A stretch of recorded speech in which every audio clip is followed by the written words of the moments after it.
A Parashá de Bealoteja é uma Parashá muito interessante, uma Parashá que tem muitas coisas que realmente precisamos estudar para podermos ser salvos de qualquer problema, de qualquer perigo, né? A Parashá de Bealoteja, para o que corresponde a este terceiro ano de leituras, ela nos começa falando a respeito de como era que se movimentava o povo, né? Como é que o povo sabia que precisava passar de um lugar para outro no deserto, né? Lembrando então que a própria porção começa com o seguinte, né? Que quando Hashem levantava a nuvem, né? O Moshe ficava sabendo e todo o povo se levantava e o acampamento acompanhava a nuvem da santidade, né? Era assim que eles sabiam quando precisavam repousar, porque a nuvem repousava no lugar que era para eles ficarem, e quando a nuvem se erguia, né? Eles se erguiam também e todos acompanhavam a nuvem nesse caminho do Yam Suf, do Mar Vermelho, até Eretz Israel. O protocolo, o procedimento, toda vez que eles sabiam que tinham que avançar, era através da nuvem, né? Hashem era que ia guiando o nosso povo naquela oportunidade, né? De ali, imediatamente depois de que a Torá nos mostra como era que era esse procedimento, de que eles ficavam sabendo como era para avançar, né? Como era que eles precisavam fazer para avançar, eles nos começam a falar das queixas do Bnei Israel, né? Dos Bnei Israel. E existe uma questão muito interessante nessa primeira porção, né? Da primeira queixa dos Bnei Israel, que foi uma queixa meio estranha, né? Uma queixa meio estranha, porque fala que se queixaram, ou nós queixamos, falando que tínhamos ânsias de carne, né?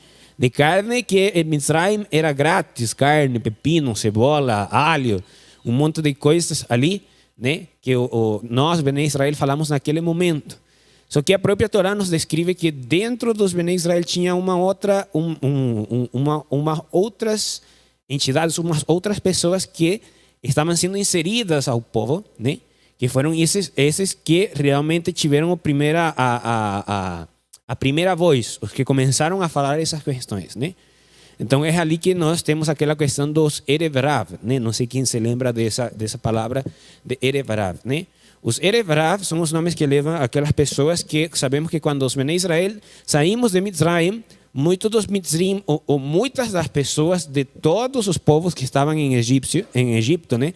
Lembrando que Egito era uma metrópole da época, né? Então muitas pessoas de outros lugares iam ao Egito, né?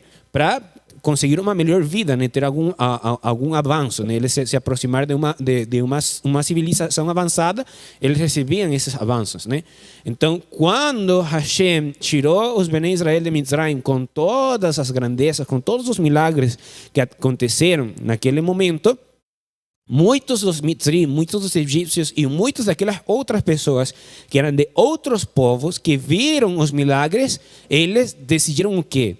Decidiram ir junto com os Bnei Israel, né? Porque eles entenderam que não tinha um Deus como Hashem, né? Que fazia milagres e proezas pelo seu povo. Mas qual que é o problema, né? Qual que é o problema? Que estas pessoas, os Erev Rav, eles eram carentes de uma coisa particular, né? A carência que eles tinham era a carência de conhecimento, né? De qual conhecimento? Do conhecimento que tinha Abraham, Yitzhak e Jacob, e que tiveram os Bnei Israel ainda em Mitzrayim, que é a cultura dos Bnei Israel, né? O que nós temos na atualidade conhecemos como judaísmo, que é todo um cúmulo de informação, um cúmulo de sabedoria que vai passando de geração em geração e vai passando e cada vez ele vai se incrementando, né? Então, a esses que estavam sendo inseridos novos, eles estavam faltos dessa porção, né? Desse presente que os Bnei Israel temos, que é escutar dos nossos pais, escutar dos nossos mestres a Torá e podê-la entender, né? Então eles tinham essa falta, né? Ainda assim, contudo, nós aprendemos na Parashá de Yitro que Hashem se preocupou por eles e falou para eles que Torá Echad, Lager e também para o povo de Israel. Então é uma Torá só para os Bnei Israel e uma Torá também para os os convertidos, né? Não existe duas Torá, uma Torá para os Bnei Israel e uma Torá para os convertidos. É uma Torá para os dois juntos, né? Então, eles também estavam começando a ter essa instrução. Mas como falamos em parashot anteriores, sabemos que muitas pessoas sofreram muito essa transição de sair de Mitzrayim, de toda a cultura que eles tinham aprendido lá, de todos aqueles costumes que eles tinham aprendido lá, de todas aquelas coisas que eles tinham vivido lá em Mitzrayim, e se adaptar a esta nova estadia no deserto, a conhecer todas estas coisas, né? Para muitas pessoas essa foi uma experiência um pouco traumática, né? O que levou eles a fazer o que hoje escutamos na porção de Vealoterra, a se queixar, né? E o ponto principal dessa parashá neste terceiro ano é esse mesmo ponto das queixas, né? Existe essa palavra no hebraico, se mal não me lembro, é Lashon Remiyah, né? A língua que se queixa, né?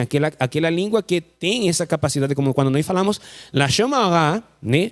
A língua má, existem várias divisões dessa língua má, né? Uma dessas divisões é Lashon Remiyah, aquele que se queixa, né? Sim, a língua queixosa, né? E essa língua queixosa é muito perigosa. É muito perigosa. Porque se bem Lashon Hara, a ação de falar mal de outras pessoas, né?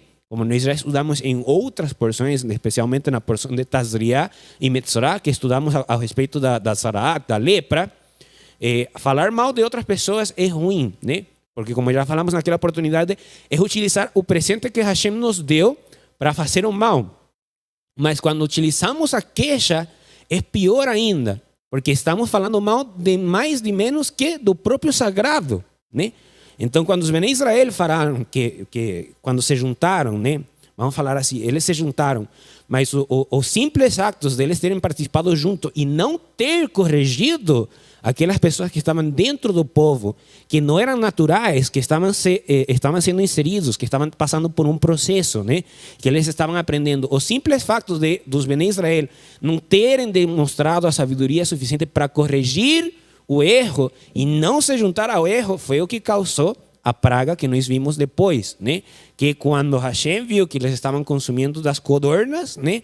A ira de Hashem se levantou e acabou com muitos dos Bnei Israel, com muitos do povo, por causa da queixa, né?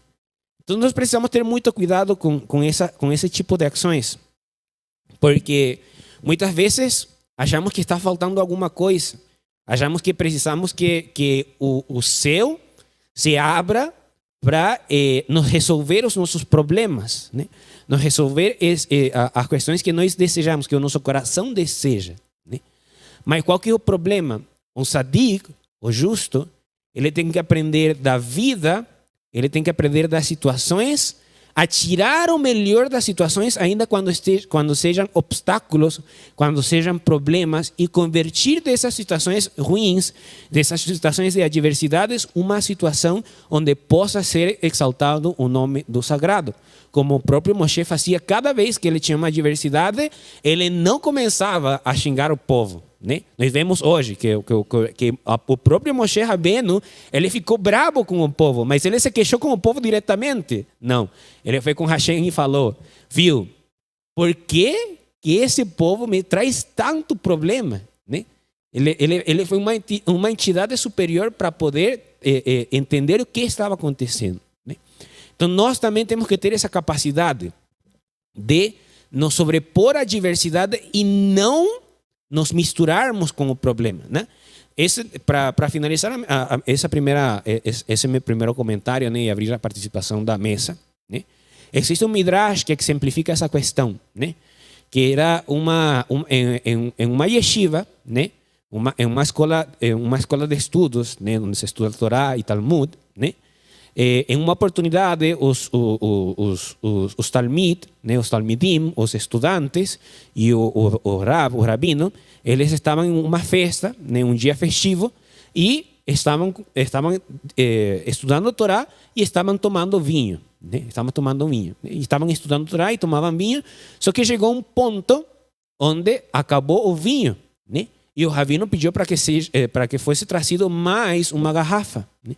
Então os talmidim falaram, porque já tinha escurecido, eles começaram de cedo a estudar e a tomar vinho, mas já tinha escurecido, já era de noite, né? Então o rabino pediu para trazer uma garrafa e os talmidim, eles falaram, viu, rabino, o problema é que onde está a garrafa na despensa é no sótão, fala, embaixo. Como? Isso, o porão é embaixo, né? É embaixo e não tem luz lá, né? Então, para nós vai ser complicado ir e pegar a garrafa porque não vamos a enxergar nada. E dali saiu um talmid, um dos estudantes, e falou, um estudante esperto, não, mas eu vou lá, eu desço, fico um pouco lá e os meus olhos vão se acostumar à escuridão e eu vou conseguir enxergar a garrafa de vinho, né? E o rabino falou, é exatamente esse o problema. Porque quando nós começamos a ficar na escuridão, quando nós começamos a ficar nas trevas, nos acostumamos às trevas e à escuridão, né? Então, os Bnei Israel e os Erev Rav, que estavam sendo inseridos nesse processo, precisávamos ter essa capacidade de não se acostumarmos às trevas. Também tem outro ditado, né? O ditado é aquela pessoa que trabalha no banco, porque nos tempos antigos não existia caixa eletrônico, né? Antes, quando você ia fazer um saque de dinheiro do banco, tinha uma pessoa que sabia quanto estava na tua conta bancária, eles anotavam todos esses dados, né?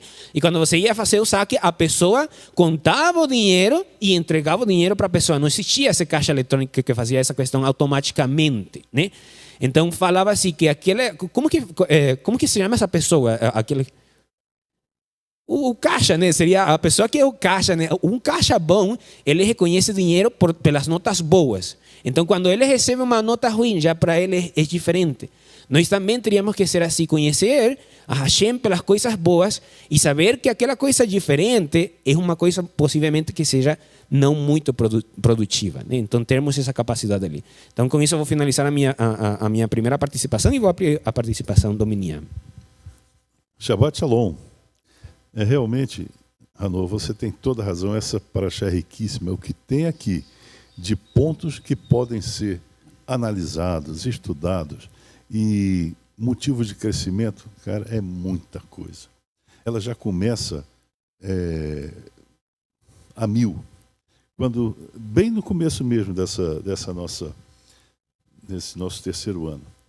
E era quando a arca se punha em marcha, que dizia Moisés, levanta-te, ó Eterno, e dissipem-se os teus inimigos e fujam de diante de ti os que te odeiam.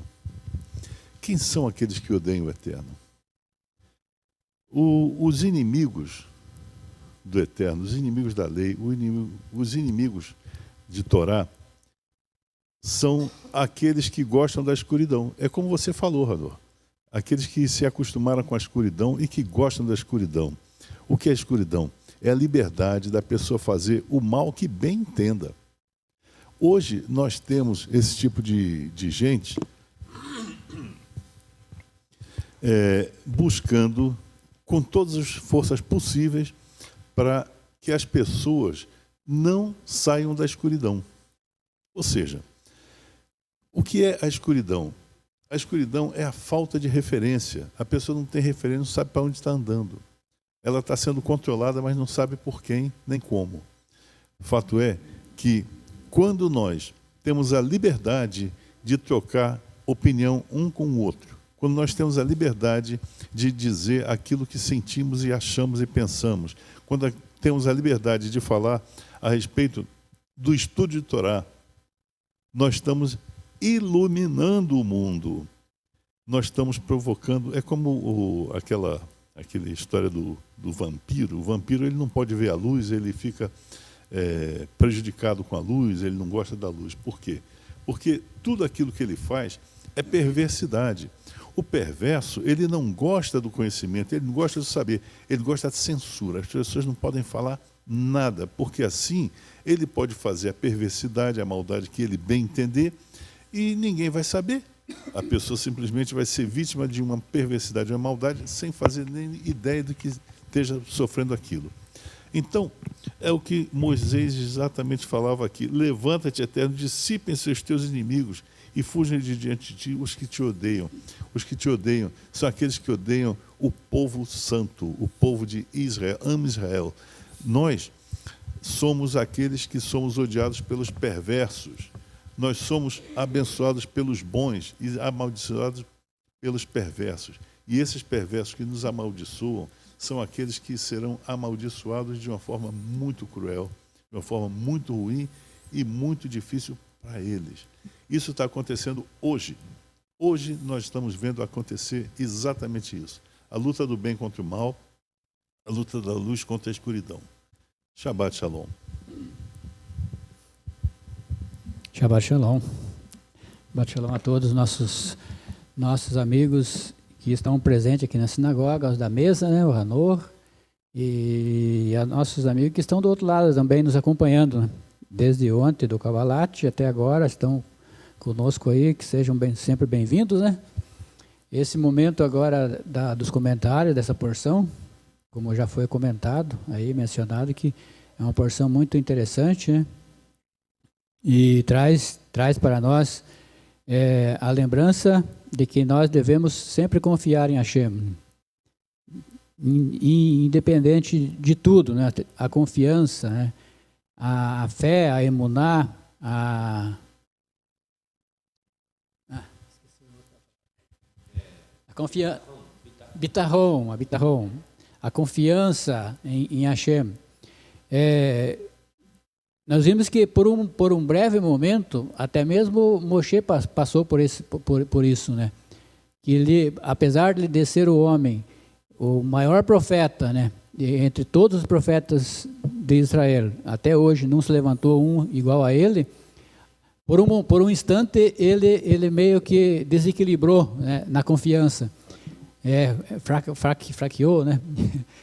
E quando Hashem falou para ele, olha, manda esse povo aí se aquietar, que eu vou mandar carne para eles todos comerem. E eles vão comer por 30 dias, não é por um dia, por 2, por 5, é por 30 dias. E ele na hora assim, ele pensou, mas como que você vai fazer isso? Ele não acreditou, como que você vai fazer isso? E será que vai ser degolado tanto vacas, carneiros para esse povo? Como vão fazer? São mais de 600 mil homens de pé. Deixa comigo. Fora esses 600 mil homens que ele fala, são os homens que foram alistados para o exército, né, com a idade 20 para cima, se não me lembro. Isso, mas tinha muito mais, né? Porque tinha os de menos de 20 anos e tinha os de acima de 50, né? Uhum. Então era muitos, e mulheres e crianças, né? Uhum. Eram muitos, né? Acredita-se que passava de 2 milhões de pessoas, né? Sim. Então, realmente era muita carne que precisava, né?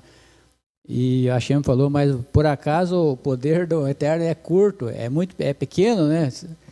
Você não está confiando em mim, Moshe? Né? E assim ele fez, ele fez acontecer algo fora do normal, fora do comum, porque o texto fala que veio um vento por parte de Hashem e fez as codornizes voarem do mar, né? Quem já viu criar codornizes no mar, na água? Na água cria-se peixe, né? Mas as codornizes que Hashem mandou vieram do mar. Então, vieram pelo poder de Hashem, né? E foi muito que o povo saíram com aquela ganância de comer carne e colheram e pegaram os codornizes de forma exageradamente, né? Pecando mais uma vez pela gula, né? Pelo pecado de gula. Que o que catou menos, catou 10 montões. Montões. E não era isso. A Hashem falou que eles iam comer carne por 30 dias. Não precisava fazer nem aquilo. Desespero, né? O desespero de colher para não faltar carne, né? Mas se colhesse muito, ia estragar? Sim. Ia estragar, pois eles estavam no deserto, né? Não tinha geladeira ainda, né, para fazer um estoque de carne, né? Então, e eles pecaram, e fala que quando eles estavam ainda comendo aquela carne, Hashem puniu eles com uma severa praga, né? E nossos sábios falam que todos aqueles que murmuraram que contra e que pediram a carne para comer, todos aqueles morreram com essa praga. Sim. Então não tiveram vantagem nenhuma, né? Morreram com aquela praga. Os demais do povo puderam comer por 30 dias a carne, mas aqueles que reclamaram, que queixaram-se contra Moisés e contra Hashem, eles foram mortos com essa praga. Né? Então, isso serve de exemplo para a gente confiar, né? Por mais que os momentos sejam difíceis, né? Para Hashem não tem dificuldade, não tem nada impossível, tudo é possível para Ele. Sim. Basta a gente confiar e saber esperar o momento certo. Né? Eu não vou comentar muito, né? Vou deixar para os demais da mesa comentarem. Shabbat Shalom. Shabbat Vou fazer Shalom. um comentário breve. Essa paraxá de Be'ah Loterá, ela traz uma coisa análoga ao pecado dos espias. Sim. Que é você duvidar, é você murmurar contra aquilo que Hashem falou. Se Hashem falou que a terra era legada ao povo, os espias foram dizer que não era possível. Uhum. E uma coisa interessante é que o maná, ele tinha o gosto que você quisesse que ele tivesse. Uhum. Se você estivesse sentindo um gosto desagradável, é porque você tinha em você algo desagradável. Uhum. Que não foi uma coisa unânime. As pessoas não tinham sim, 100% dizendo que esse negócio não dá para encarar todo dia. Alguns começaram, os que começaram com esse murmúrio, começaram a ter saudades da escravidão, saudades de Mitzraim. Ou seja, eles saíram de Mitzraim, mas Mitzraim não saiu deles. Uhum. Eles estavam com aquilo na cabeça, eles queriam os pepinos, os peixes, a carne, as coisas da terra de Mitzraim. E ficaram murmurando por isso, e foram lá buzinar na orelha de Moshe, e incomodaram tanto que Moshe foi e procurou Hashem, falou: olha, o pessoal está me deixando maluco aqui, porque eles estão parece criança, que fica chorando, quero isso. Hashem não, atendeu, mandou os codornizes. E ainda assim, eles com ganância, alguns com ganância, gula, sei lá o que passou no coração deles, eles foram extirpados do povo, eles foram tirados dali. Sim. Então, lembra muito a paraxá do pecado dos espias. Ele fala muito bem disso. E a Haftará, ela traz ela começa falando de Josué. E daí ela começa descrevendo Josué e o perdão que ele houve, que foram com relação a ele não ter repreendido seus filhos que casaram com mulheres de fora. E ela termina voltando para Zerubabel, que foi dos primeiros que saiu da Babilônia para voltar para Israel para reconstruir templo. Zerubabel foi que veio a Jerusalém e fez a reconstrução do templo. Depois dele veio outro, que me foge o nome, que reconstruiu as muralhas. Sim. Mas Zerubabel teve essa missão. E daí foi dito a Zerubabel que por graça e concessão de Hashem, e nem por nada. E na profecia, quando ele descreve as velas, que a descrição que é essa menorá. Uhum. É um candelabro de azeite com 7 velas. E quando ele teve a descrição, que ele não entendeu o que era a reconstrução do templo e o acendimento das velas do templo, da menorá do templo. E é isso. Exatamente, né? E só para complementar o comentário do doutor, né? Sabe que paraxá, vamos estudar semana que vem, a paraxá que estudamos semana que vem se chama de Shelach. Shelach Lecha, né? Envia por ti, que é a porção dos espias. Então essa porção de hoje está muito ligada a isso. E a questão do acendimento da menorá também está ligado à porção de hoje, porque se fôssemos a estudar desde o começo da paraxá, do que corresponde ao primeiro ano de leituras, Be'aloterra significa encenderás, né? Ao encenderes, né? Be'aloterra menorá, quando acenderes as candelas da menorá, né? Então é essa questão ali que estava falando a Hashem para Moshe instruir a quem? A Arão, né? Arão a Cohen, né? Então é essa questão ali, né? Mas eu vou precisar da ajuda do meu mestre, né? O Moshe Ben Israel. Eu vou precisar que ele procure para nós na página 422, o capítulo 12, versículo 1 e 2, né? Porque precisamos entender uma questão que é muito importante, né?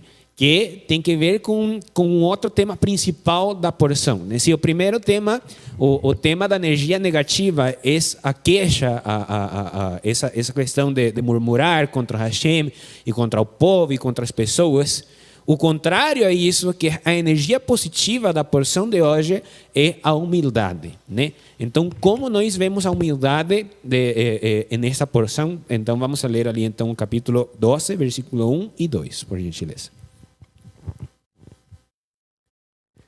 E falaram Miriam e Arão contra Moshe, por causa da mulher cuxita que tomou, porque mulher cuxita tinha tomado.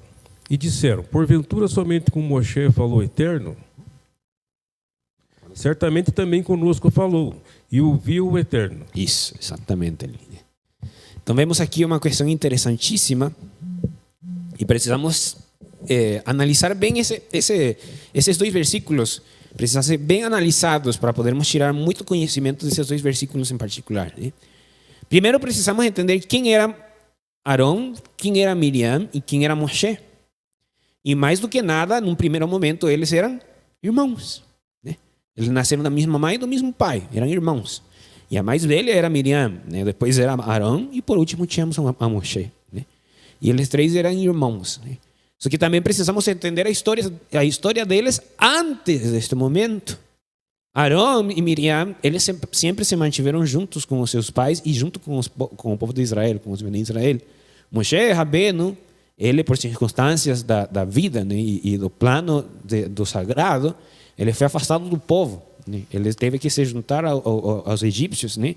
E a maior parte dos seus primeiros anos de vida ele passou junto com os egípcios, né? Então existia uma consciência bem no fundo da cabeça, ou poderíamos entender que bem no fundo da cabeça de Arão e Miriam, eles entenderam, puxa vida, tipo, nós sempre estivemos com o povo, nós sempre estivemos ali, nos momentos bons e nos momentos ruins, né? Nós conhecíamos a escravidão na carne, nós tivemos que passar por aquela questão, né? E Moshe que não passou diretamente por isso, né? Então é essa questão de que às vezes o que levamos conosco nos impede avançar. A carga que nós levamos e aquele rancor que nós levamos no nosso coração, às vezes ele nos dificulta a elevação, né? Porque eles sentiam que eles eram tão santos como Moshe porque eles passaram pelo sofrimento dos Bnei Israel e Moshe aparentemente não passou, né? Então, às vezes nós viemos com esse sentimento, mas nós precisamos entender o quê?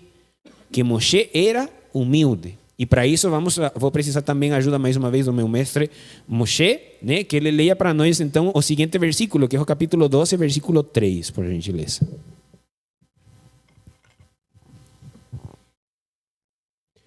E o homem Moshe era muito humilde, mais do que todos os homens que houve sobre a face da terra. Isso, exatamente. Aí está a chave da questão, né?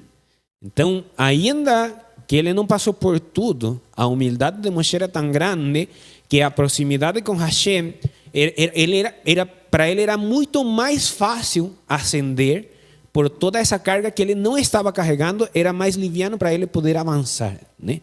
Então, nós precisamos ter essa capacidade de ter isso. Às vezes, precisamos nos liberar de cargas que carregamos, às vezes até com orgulho. Muitas vezes, esse rancor que temos no nosso coração, essa marca, essa cicatriz que nós temos, a levamos com orgulho, falamos, isso que aconteceu lá é o que me fez hoje como eu sou, né? Então essa marca, essa cicatriz, às vezes nos traz orgulho no nosso coração e é aquilo que não nos permite avançar, né? Então vem uma pergunta que acho que seria a pergunta da semana. A pergunta da semana é, né? Você preferiria estudar Torá com Moshe Rabbeinu, com os rabinos da atualidade e dos tempos passados, ou com o próprio Hashem? Com que você preferiria estudar a Torá, né? diretamente, se você tivesse a oportunidade de ter o mestre na frente, qual mestre você escolheria? Moshe Rabbeinu, os rabinos da atualidade dos tempos passados ou o próprio sagrado? Qual que você escolheria, né? Possivelmente a resposta seja Hashem. Nós preferiríamos estudar a Torá da própria boca de Hashem. Mas a pergunta é, para quem você tem mérito de estudar com Moshe Rabbeinu, com Hashem ou com os rabinos de hoje e dos tempos passados? E a resposta é crua e é realista. Os únicos que o mérito suficiente que nós temos é de estudar os rabinos da atualidade, né? Mas ainda assim, Hashem nos dá um presente que é escutarmos as palavras ainda de Moshe Rabbeinu e dele mesmo na própria Torá. Então não nos desanimemos, não soframos por isso, não carreguemos esse rancor e tenhamos alegria e humildade de escutar as palavras de Moshe e de Hashem e dos sábios de hoje e dos sábios do passado para podermos avançar sem rancor, sem sofrimento, sem queixas, sem falar, puxa vida, por que eu não nasci em uma comunidade judia? Por que eu não nasci de uma mãe judia? Por que tem tanto sofrimento na minha vida? Por que é tão difícil para mim cumprir a mitzvah? Por que eu estou sozinho na minha cidade, não tenho uma sinagoga que eu possa frequentar, né? Cumpra a Torá com alegria e com humildade, que com isso, quando você se libere dessa carga, Bezrat Hashem, você terá a capacidade de se elevar como Moshe Rabbeinu, que se criou no palácio do faraó. Que lugar mais idólatra poderia ele encontrar para ser criado que no palácio do faraó, que tinha tantas culturas, tinha tantas diferentes ídolos, diferentes sacerdotes de todas as culturas, né?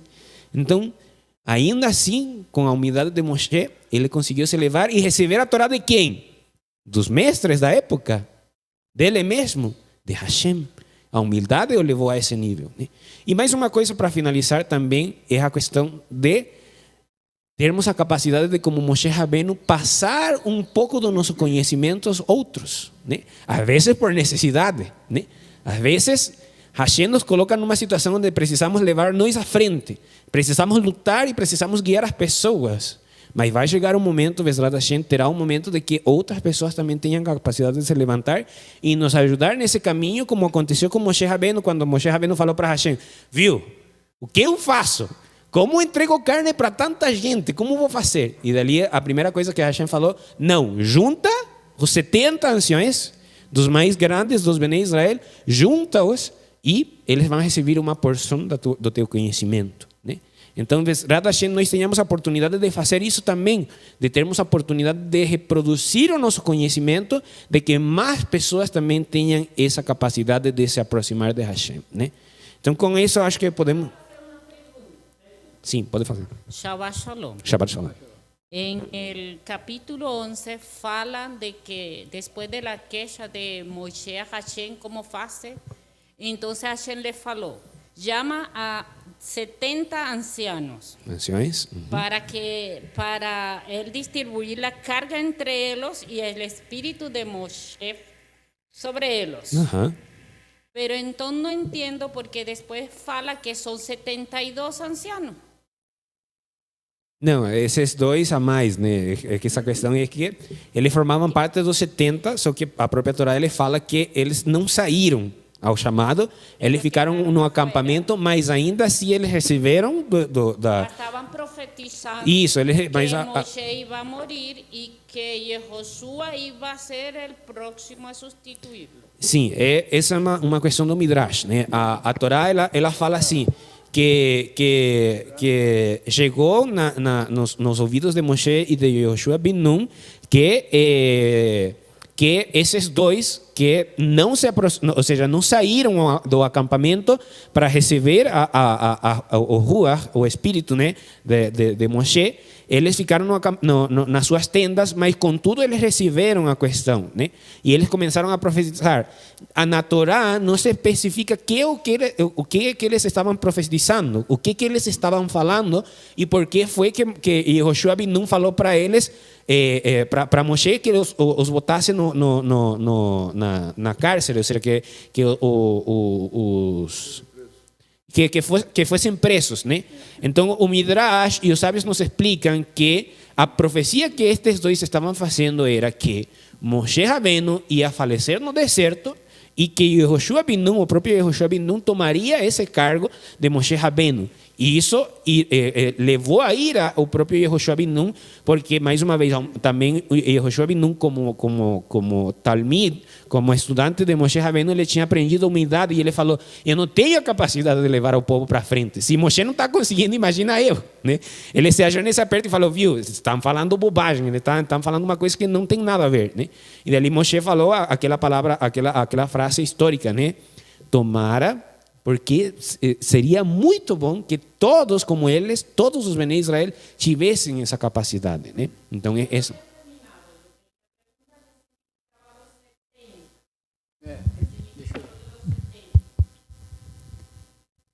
Eu acho que o Hanô já respondeu essa parte, né? Que na verdade foi a Hashem pediu para convocar 70, né? Uhum. Mas 2 ficaram no acampamento. Então subiu 68.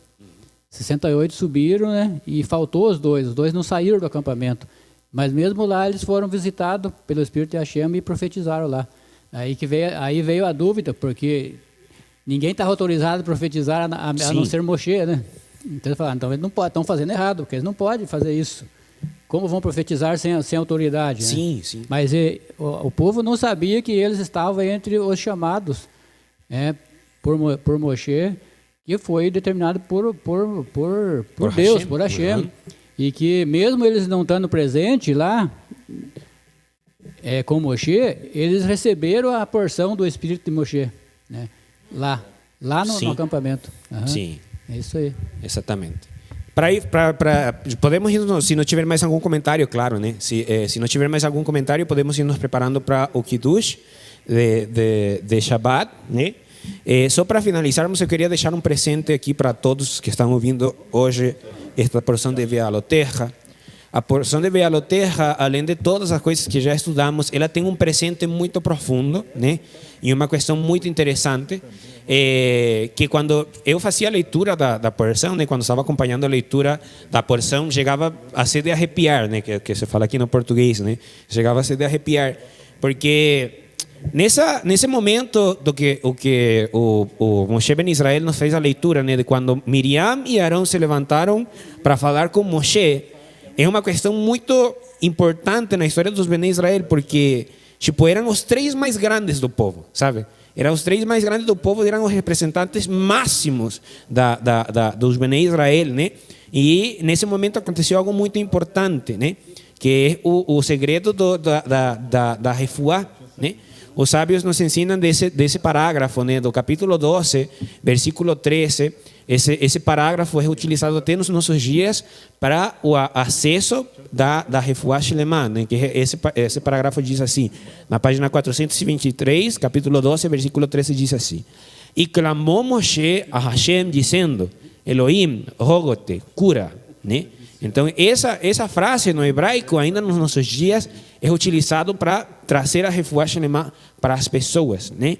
E esse clamor, mais uma vez, de Moshe Rabbeinu, do mais profundo da alma de Moshe Rabbeinu, né? Porque já não é quando Moshe faz esse rogo pela refuá Shlema da sua irmã, ele não está fazendo como Moshe Rabbeinu, ou seja, como Moshe o mestre, nem como Moshe o líder da comunidade de Israel, sino está fazendo como Moshe, irmão de Miriam, né? Aquele coração de família, aquele que se doe pelo mais mínimo que acontece pelos nossos parentes, né? Então esse sentimento que Moshe colocou ali nessa frase ainda nos nossos dias tem a capacidade de afetar as pessoas de forma positiva, de trazer refuá Shlema. Por isso que eu me permiti fazer a leitura desse versículo antes do Maftir, é o versículo que está antes do Maftir, e vou me permitir mais uma vez fazer a leitura, né, desse versículo no hebraico. Diz assim: Vayitzach Moshe el Adonai lemor, el na refa na la, né? E clamou Moshe a Adonai dizendo: Elohim, rogo-te, cura, né? Então, para quem precisar de refuá Shlema, quem estivermos precisando de refuá Shlema, está ali um segredo mais uma vez, né?